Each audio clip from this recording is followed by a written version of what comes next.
Mazda 626 99 года 2.0 турбодизель. Переделываем крепление топливного фильтра и под новый фильтр. Родной фильтр, мы видим, здесь накручивается колба небольшого размера и крепится вот таким образом.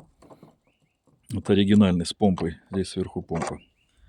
В чем проблема возникает? Эта колба, она прихотливая к пробегу. То есть ее надо менять прямо перед зимой раз в год, наверное, если не чаще. Ну и бывает здесь, как в моем случае, собралась вода. Вода и начала при небольших температурах, плюс 8, точнее минус 8, начала отмерзать. Я смастерил такой хомут. Вот так он выглядит. Из куска остаток порога. Вот такой хомутик. И он будет становиться вот сюда. Кто-то, возможно, придумает лучше. Там и буду ставить вот такой фильтр. Вот так приблизительно это будет выглядеть. Фильтр, по-моему, Гольф я брал. Вход-выход, сверху развоздушка. В чем преимущество такого фильтра? Первое, его размер.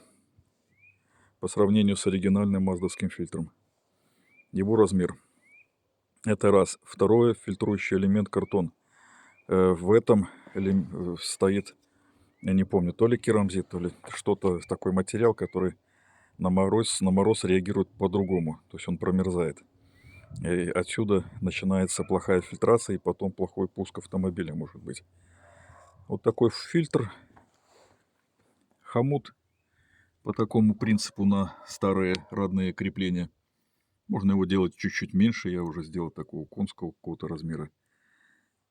Вот. Здесь гайками сверху зажал. Зажал здесь. И здесь для замены будешь расслаблять. И потом опять затягивать. Все, вход-выход.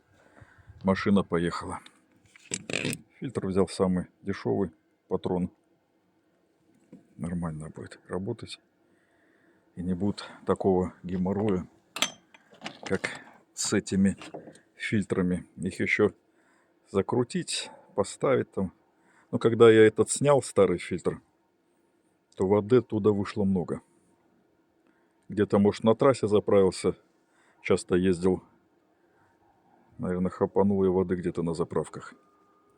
Ну да ладно. Эту бросим где-то в ящик с запасными частями.